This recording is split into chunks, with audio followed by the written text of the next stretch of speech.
Man, I can't believe Brad just got up and left like that.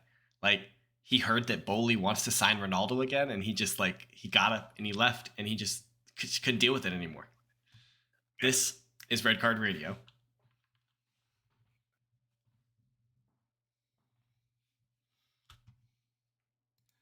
Good morning, good evening, good afternoon, whenever you listen from. Thanks for tuning in. Red Card Radio is a weekly look at the Premier League from some number of friends. This week it is two who support different clubs. This is, again, the North London edition of Red Card Radio because my name is James.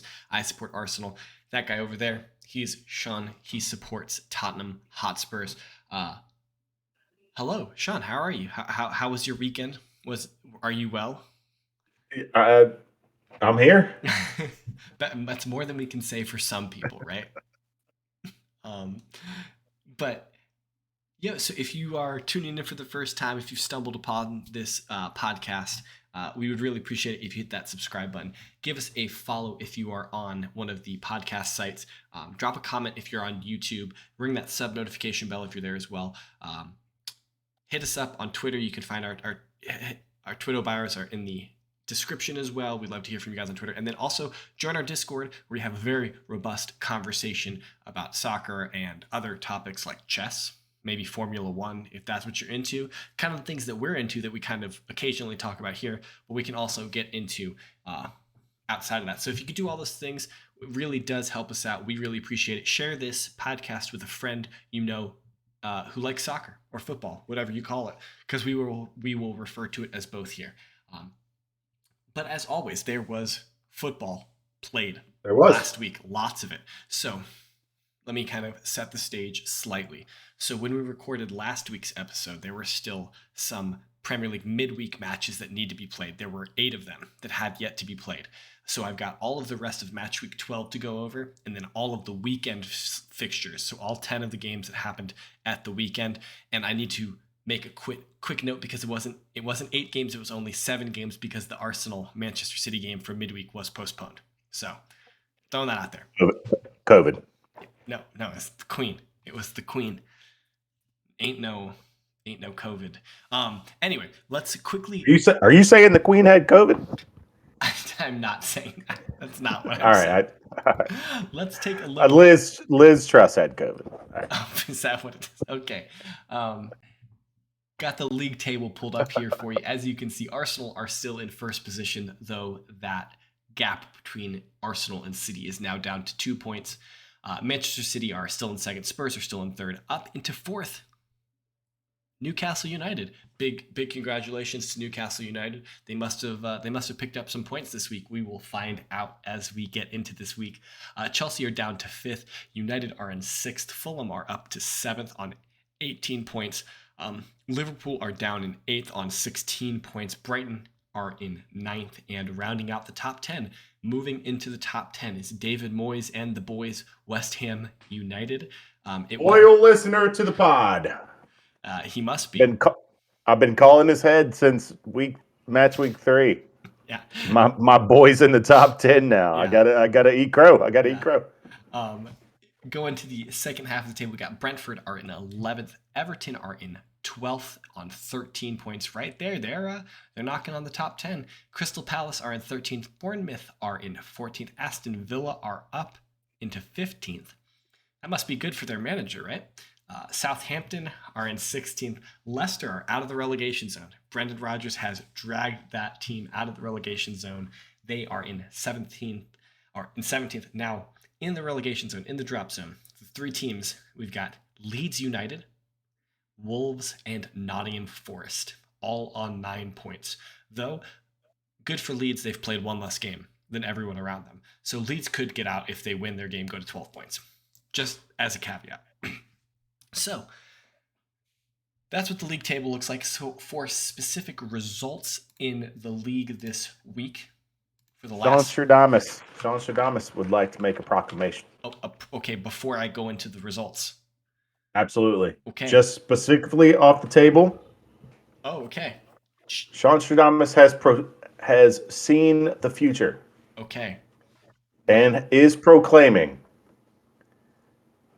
that it is an absolute cluster F at the bottom and The relegation battle is going to be better than the top 4 battle this year. Oh, really? Absolutely. That is going to be spicy. Ooh, it's going to be good. We've got 9, 9, 9, 11, 12, 12, 13, 13, 13. 13. We are Another one. 4th. We are spicy down there. Yeah. It's going to be a scrap to not be in that bottom 3 because, and the other reason Seanstradamus predicts this is I don't think any of those teams are awful. We don't have the one awful team that is like on 2 points through 10 or something. There's no. We don't have the one. Yeah. No, even Forest are showing signs of life. Wolves are showing signs of life. They had like 30 shots on goal. I mean, they lost to Leicester, but they had like 30 shots. That's interesting because if you think about, so if you eliminate, do you want to eliminate the top 3 teams or just the top 2 at the top of the table? How many should we eliminate as? Do you okay? Here, let me ask you a better way. City, we both think City are going to win the league, right? I said so. It's on my sheets of integrity. Do you think Arsenal are going to drop out of the top 4? No. Neither do I. Do you think Spurs will? No.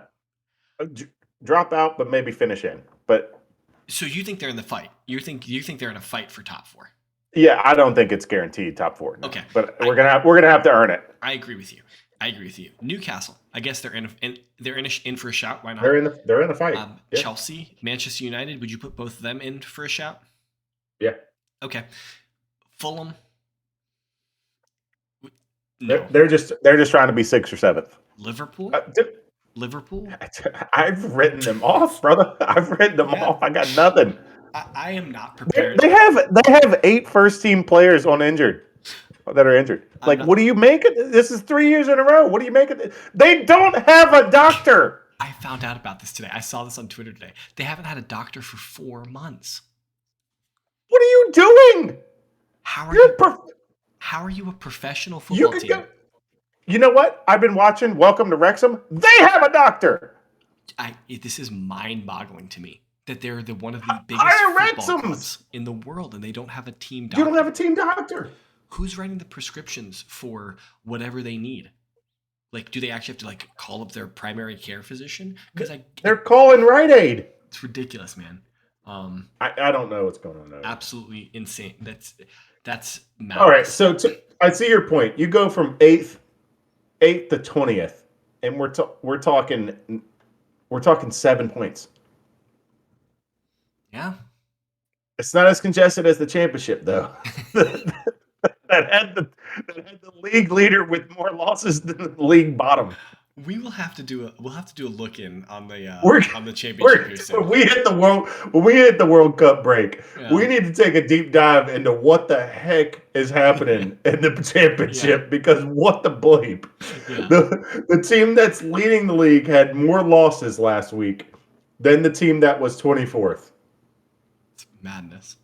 It's madness. Absolute madness. Anyways, all right. Is Preston still vibing with 4 goals? I have no idea. I don't even want to look. All right. So, all right. Seanstradamus has made a proclamation. I've made my proclamation. All right. Specific results. So, from Wednesday last. So, this is like what day would that be? Just go ahead and rattle them off. It's the 19th. The 19th. The 19th. So, Bournemouth lost to Southampton. Southampton wins that game 1-0. Chelsea and Brentford, we hyped this game up. We thought it was going to be a good game. Ended 0-0. Liverpool beat West Ham 1-0. Newcastle beat Everton 1-0. United host Spurs at Old Trafford. Manchester United did win that game 2-0. Fulham hosted Villa at Craven Cottage. That turned out to be Steven Gerrard's last game in charge of Aston Villa because Fulham wins the game 3-0. Steven Gerrard was sacked before he left the stadium and had to ride the team coach home, no longer as the first team coach because he had already been fired. At least they gave him a ride home, right? It's the least they could do. Leicester and Leeds. Leicester beat Leeds 2-0, heaping pressure on Jesse Marsch. We fast forward to Saturday. We had Nottingham Forest hosting Liverpool in the early game. Nottingham Forest beat Liverpool 1-0. We will definitely have to get into that match. Everton beat Palace 3-0. That's a It's a great victory for Everton. City beat Brighton, unsurprisingly, 3-1. Chelsea United play to a 1-1 draw. United get a 94th minute equalizer, very similar to what Spurs did. Villa bounced back and beat Brentford 4-0. So maybe they're not as trash as we thought they were. Maybe it was just Steven Gerrard. Leeds lose to Fulham 3-2. Southampton stop Arsenal. That game ends in a 1-1 draw, so that ends Arsenal's victory streak. That does allow the gap between City and Arsenal to tighten. Wolves and Leicester. Leicester win 4-0. Spurs Newcastle, the big one at White Hart Lane. That game ends 2-1 for Newcastle. So bad week for Spurs. 2 games, 2 losses, no points. That's not good. And then West Ham, Bournemouth played on Monday. That game ended 2-0 for West Ham. So those were all the specific results that took place between the last time we recorded an episode and now. That was all the Premier League games. If you need to rewind the video and listen to that again so you can get all that information again, you can. You want to pause it, go look up a table or something, go to the Premier League website, you could do that as well. But you could just go Google the EPL and just look at the results. Yeah, that's fair. Google works too. We're starting with Arsenal and not specifically at Southampton, but just Arsenal generally speaking. So Arsenal, they didn't play midweek because they had the Europa League match against PSV Eindhoven, which they did win. So things are going really well for Arsenal in the Europa League. They're on 12 points through 4 games played, guaranteed progress to the next round. Whether that's the round of 16 or the round of 32, it will depend on whether or not they finish top of the group. But good for Arsenal there. But if we think back to the last match week they played Leeds, and we talked about how Leeds played really well and, dare I say, dominated Arsenal to a large degree in the second half. And if we want to contrast that and kind of compare it to the Southampton match that happened this week, Arsenal were in control for the first 30 minutes, definitely. Southampton definitely came into the game more later in the first half, but then in the second half, Southampton definitely controlled the game, I would say. They didn't look super threatening beyond the one goal that they scored, but they did score a goal, and Arsenal were unable to reply. So that game ended in a 1-1 draw. I know we were texting about this as it was happening a little bit, and I was like, there's no way this game's ending in a draw. I was like, Arsenal are either going to lose the game by trying to go for a goal or they're going to win. And I was wrong. Maybe it's good I was wrong. I'm not sure. But just kind of macro level takeaways from the game. It's a worrying trend that we haven't been playing well in the second half for like the last 4 or 5 games, whether that's Premier League or Europa League. That's definitely something that Mikel needs to deal with. I think it's just like, and we'll talk about this in a little bit, but like I said, I made a comment about Conte's conditioning. It's disheartening to know, and I'm sure Arteta is no slouch either. It's disheartening to know that we knew this run was coming, we conditioned for it, and everyone still looks tired.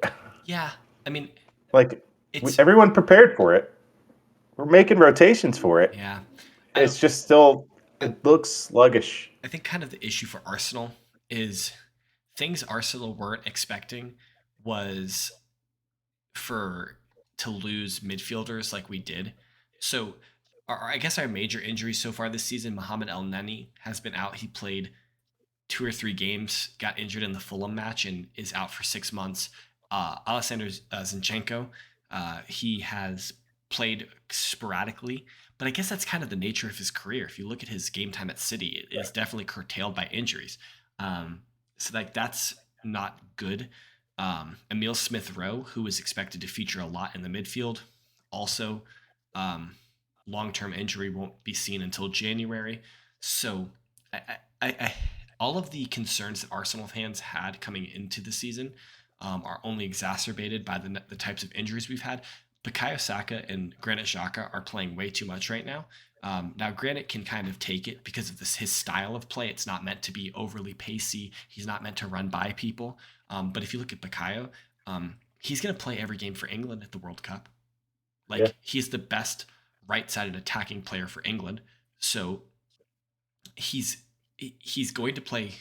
Okay, I say he's going to play. He absolutely should play every minute for England. And Arsenal need him to play every minute because he's our best right-sided attacking player. So it's like, when is he going to get a break, right? And so Arteta has been going really hard in the Europa League because it's really important to miss the round of 32 in the Europa League. The way they do it is that the first place teams skip the round of 32, go directly to the round of 16. The second place teams play the teams that fell from the Champions League, the third place teams. So the second place Europa play the third place Champions League teams. Those 16 teams, there's 8 winners. They go to the round of 16 of the Europa League, and then you move on, right? So you eliminate 2 games by missing that. So Arteta's been going really hard in the Europa League, which means that like the important players have been playing there as well. So yeah, I get your point, and it's really, I don't know if it's annoying, if it's poor planning, if it's, I don't know what it is, if it's a bit of naivety from Arteta, but it is what it is, and it is not ideal. We have Forest. So I also, though, am on record of saying, and will still stand on that soapbox, of that I don't think it's unrealistic to ask professional athletes to run a little bit and kick a ball every 3 to 4 days. Like, come on. Yeah. Yes, and there is banging bodies. You get sore, you get worked out, but like, come on, man. Yeah, I agree. Like, I agree. I don't think it's a hard ask. I think the idea is that, like, as the games go, your instances of injury gets greater and greater, and so like players, like in August, nobody's at risk for injury. You could play every 3 games, every 3 days, and nobody's at risk. By the time we're in October, we've been going somebody's tweaked an ankle, tweaked a hamstring, something like that. Yeah, everyone's got bumps and bruises, and so like the chances that a more catastrophic injury results from a minor incident is probably greater. Yeah. So. Yeah, Spurs have our own. Like, we've got Kulusevski, we've got Romero, we've got, it happens. It happens. So, like, if you ask my opinion about Arsenal right now, am I super concerned? Obviously not. We're still first in the table, so like I'm ecstatic about that. We have games that we should. I mean, we don't have easy games coming up, but like we have games that we should win and get points from before the World Cup. And if we finish the pre-World Cup portion of the season in first place, I can't be upset about that. My favorite wildness. I'm ashamed to admit my favorite tweet of the weekend so far is an Arsenal fan that tweeted, "Oh, we drew to Southampton. Let me check the table. We fell from first to first. Yeah, I think we're all right." Yeah. So would I have appreciated 2 more points from Southampton? Absolutely, but I'm not gonna cry over spilled milk. If some Arsenal fans will point to the referee situation at Southampton, no, he didn't have a good game, but that's not the reason why we didn't win. The reason why we didn't win is because we didn't score goals, and we played really, really terrible defense on their goal. Like we were butter, and they were a hot knife. That was and poor goalkeeping. It was poor goalkeeping. It was poor center back play. It was poor midfield play. Everyone was at fault. We were a stick of butter. They were a hot knife, and they just cut directly through us, and we did nothing to it. So that's all. I didn't want to spend this much time on Arsenal, but I got rambling as I am accustomed to doing about Arsenal. Before we talk about Spurs, because I know you mentioned Spurs, and you were trying to draw some allegories. I want to talk about Villa real quick, and maybe how Villa. What the Villa situation, can we contrast that to Leeds a little bit?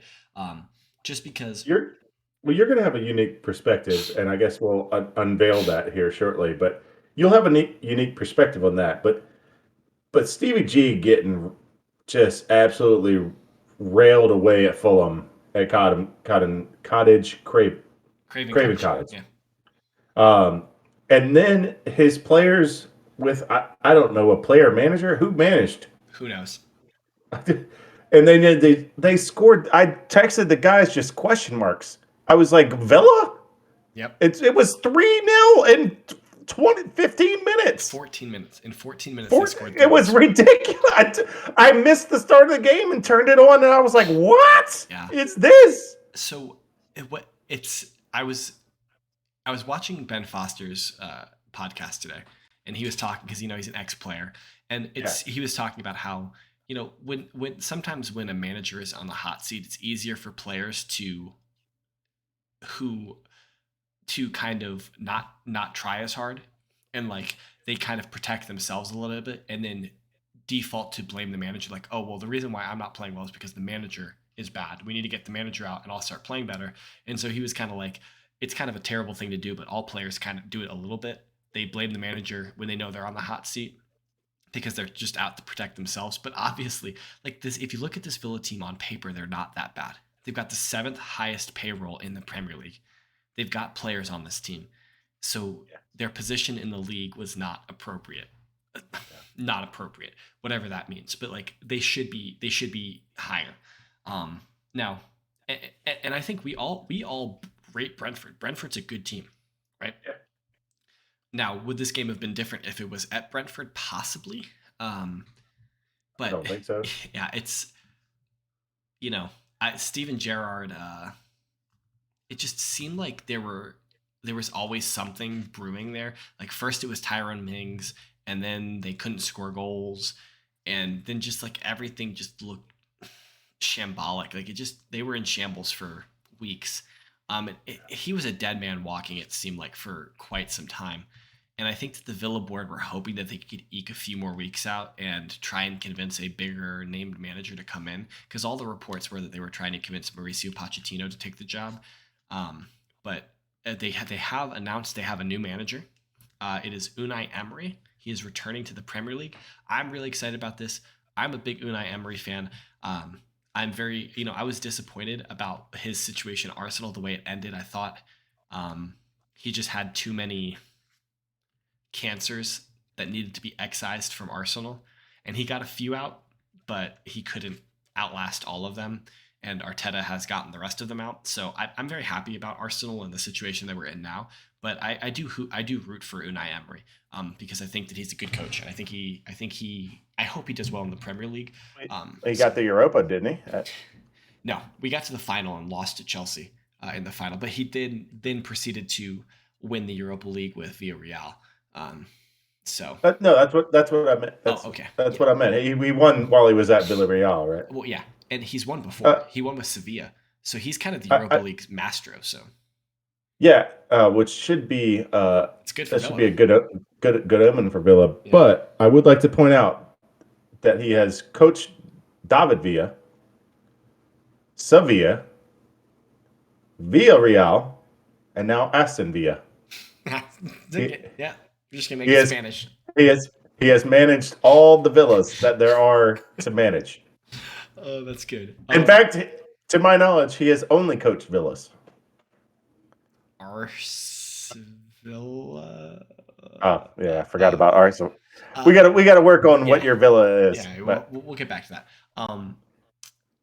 So let's kind of think about Villa for a second, but then look at another team that's kind of struggling in and around them. Leeds is kind of also in a tenuous position because it seems like the fans turned on Steven Gerrard, the Villa fans. It seems like the fans at Ellen Road at Leeds are turning on Jesse Marsch. And could the great American outpost at Leeds United be under fire? Well, I wanted to fight back against these people, the Leeds fans who want him out. I don't see it as a systematic problem. I don't see it as a managerial issue. Okay. I see it as an execution problem. And by no means am I just like picking manager Jesse Marsch because he's American and saying, oh, well, don't fire him because he's American. I don't want it to come off as that. But when you take a look at it systematically and schematically, these are chances created. and I'll briefly run through them. Kevin De Bruyne is an alien, and he's playing with another alien. He has 36 chances. So I'll just run through quickly. Mohamed Salah, 28. Bruno Fernandes, 28. Andres Pereira, 27. Kieran Trippier, 27. Pascal Gross, 25. Aaron Cresswell, 24. Harry Kane, 24. Then you get to Brennan Harrison, 23. Jack Harrison, 22. They have the 9th and 10th most chances created in the Premier League by player, and it's just not getting. They're just not getting converted. You can't say that schematically this team is so errantly wrong because it's not. It's working. It's just not being executed. The problem is that you play a great game against Arsenal and you don't get a result. You can kind of be like, okay, well, they're the top of the table. They're Arsenal. They're a Big Six club. Like, it's okay. You, as a fan, you can be like, it wasn't our day. We lost to Arsenal. We only lost 1-0, and their keeper was man of the match. Like, we peppered their goalkeeper. It was 2, right? It was 2-0, right? It was 1-0. Oh, was it? It was 1-0. Okay. But then you fast forward, and a week on from that, they've lost to Leicester, who was below them in the table, and they've lost to Fulham, who Fulham is above them in the table. But like I think if you're a Leeds fan, you look at Fulham and you're like, we should be competing with them. And the game ended 3-2, so like it was a close match at the weekend. But I think that like as fans, they're kind of they want more. Now, and that probably, I would imagine that comes from their football heritage, as Jose would say. That you don't think they're expecting to be back up top half where they were? You don't think there's that creeping in? Maybe. I doubt it. I think that they're concerned about being relegated. I think that they're. That's where they should be. I think that Leeds fans and they're just like, man, we don't want to go back down. We've been down. We fought our way back up. We've stayed up for 3 years. This is our 3rd year. We don't want to go down again. We are a historic English football club. We deserve to be in the top flight. We deserve a manager who's going to keep us in the top flight. And they're like, this guy, Sean Dyche is available. Who are you getting? Big Sam's available. Who are you getting? I don't know.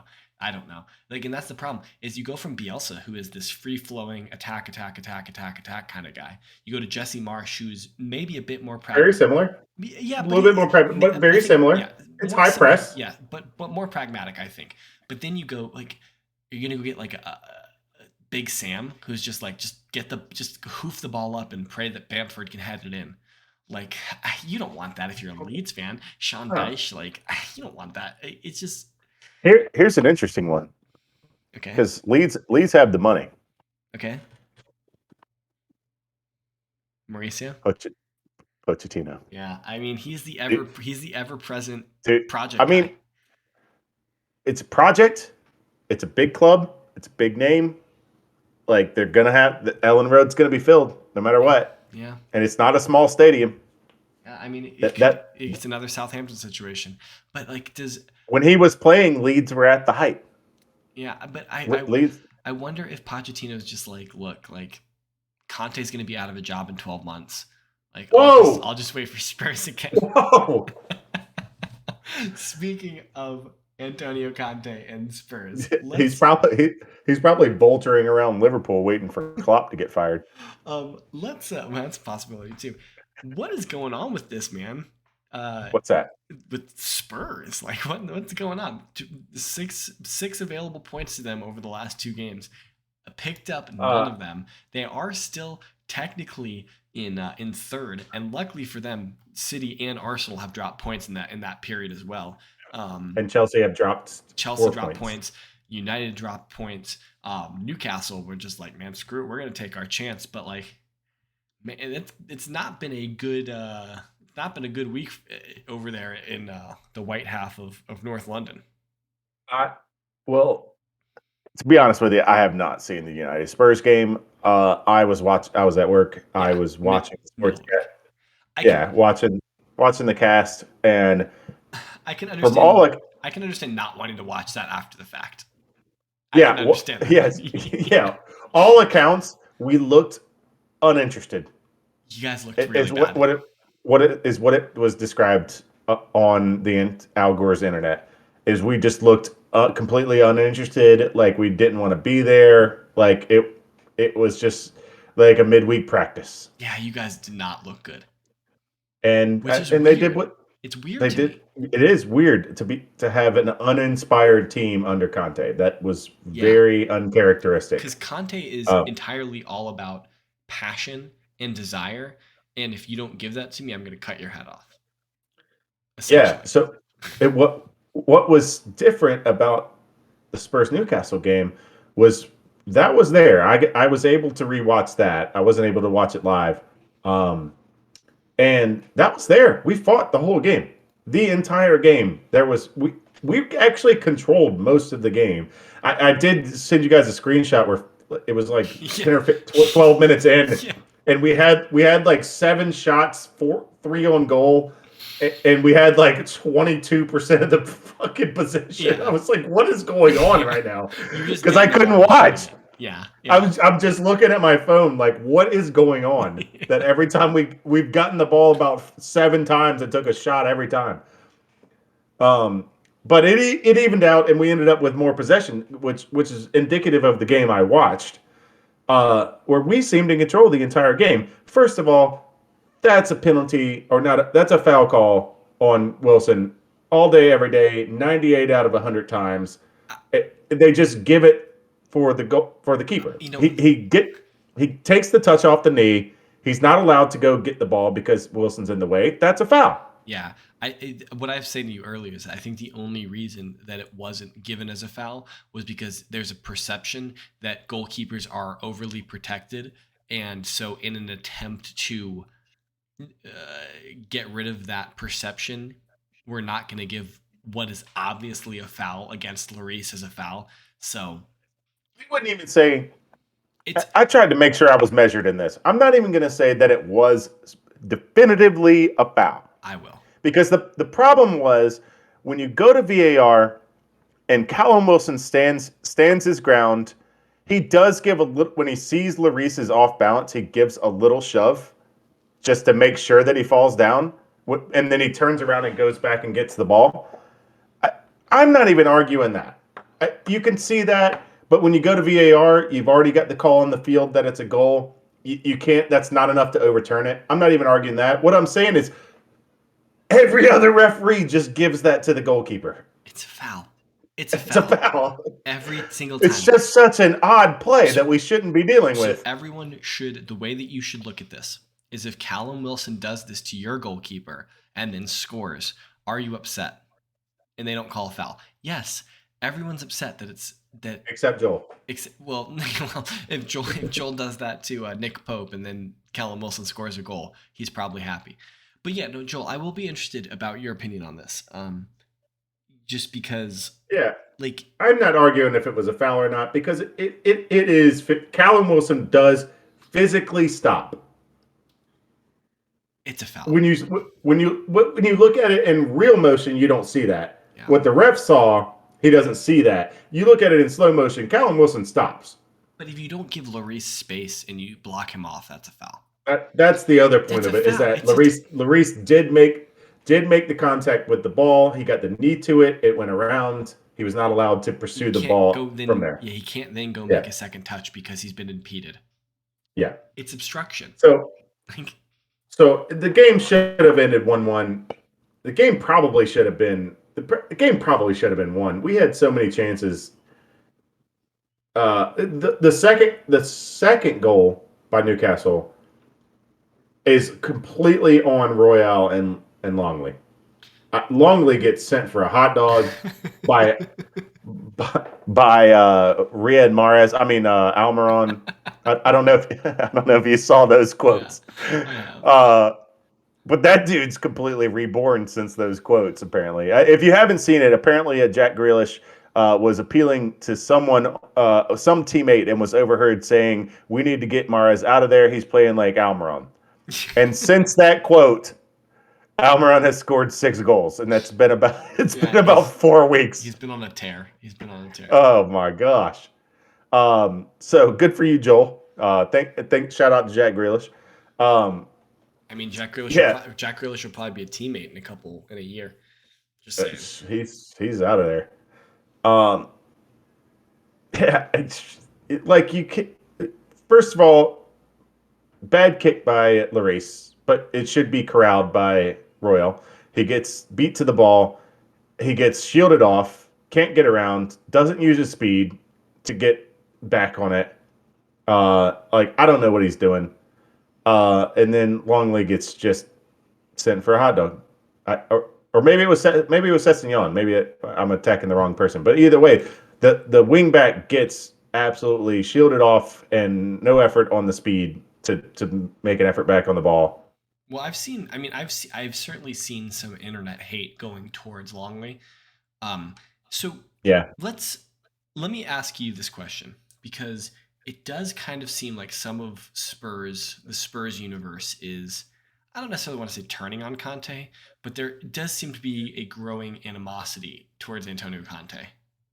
It- Tell me, like that's crazy, right? Like you think that that's have you insane? seen the Have you seen the Shaq meme it just says, I would like to apologize. I was unfamiliar with your game. Yeah. It just seems like everybody is unfamiliar with his game. Like this is it. I mean, This is it, man. yeah, but I don't understand how you could be unfamiliar with his game. He's Antonio Conte, Me neither. but Because everyone on Twitter is like, 14. yeah, what were they expecting from Conte? Like that's what I don't understand. And what? Okay, so let me. This is We're the thought. still in third. I don't Yeah, right. understand. You're still in third, but this is the thought experiment I like to go through. So you sack Conte. Who are you hiring? Pochettino? We're not sacking I Conte. know you're not. I know you're not. But for the But Spurs, for hypothetically, the Spurs fans who are out there being like, Conte's got to go. You sack Conte. Who are you saying? Okay, let me just pull. Zinedine Zidane, There's no like, chance. There's no chance yeah, that like what are Zidane's we coming to doing? Like, Spurs. no, Um, absolutely not. there's no chance Zidane's coming. Giorgio Chiellini I mean, I when guess he retires. I mean, Thomas Tuchel's available. He would certainly come. But is Yeah, he would come. are Spurs prepared to take another ex Chelsea coach after the Yeah. Mourinho situation? First off, you guys should never have sacked Mourinho, but that's a different story. But If I if Mourinho was backed the way Conte has been backed, then he wouldn't be gone. yeah, and But if Mourinho hadn't talked shit about the European Super League to Daniel Levy's face, he probably wouldn't be gone either. But also probably wasn't wrong when he did that either. probably wasn't gone either. No, but I wrote on my notes that Hakimi is a must, and we flirted with it. We decided maybe it's a little out of our price range given the other things that we're going for. It's clearly, after watching the first almost half of the season, we're about a third of the way or so through, a little over a third, almost half the season. We have to have a right back that can play wing back under Conte, Yeah. and Hakimi seems to be available-ish. It's just going to Available be, late. yeah, just around the 60 to 70 million, which is not unreasonable for a player of that caliber. You're not overpaying. I don't feel overpaying at 65 to 70 for Hakimi. How old is Hakimi though? Oh, he's 25. I know. I need to find out. Afron Hakimi. He's born in 98. 23. Okay. Yeah, so he's young. Yeah.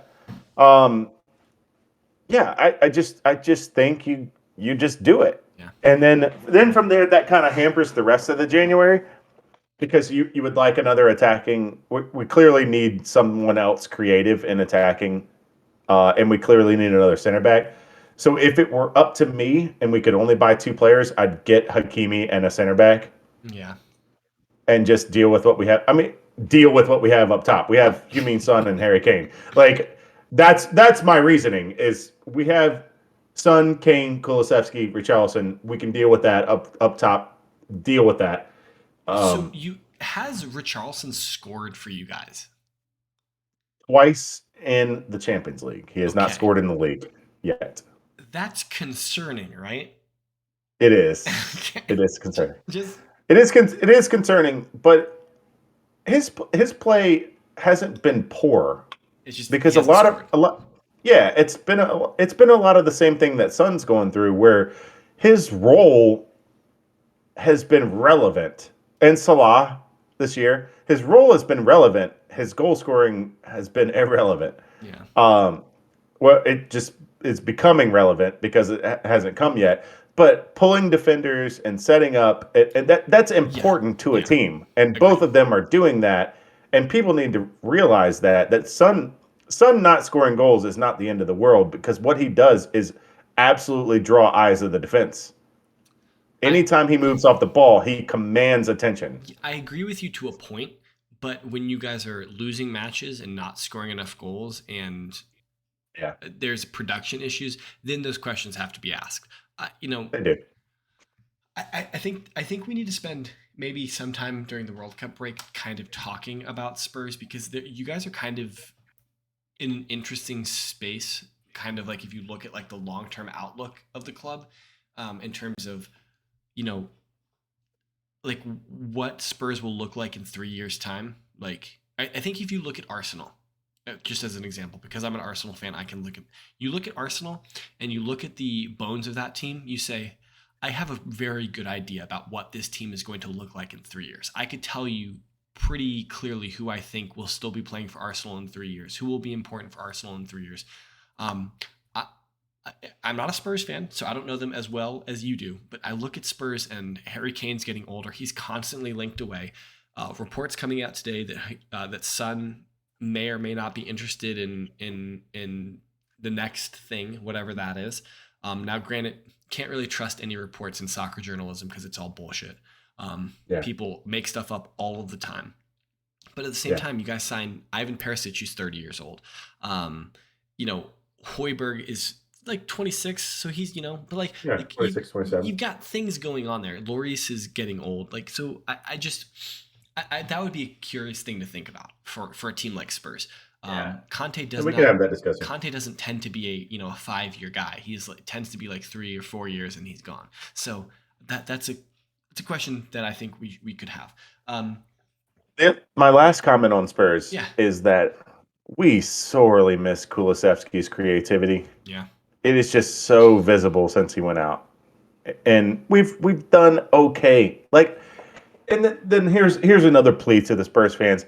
We set a record for most points through the first 10 games. Yeah.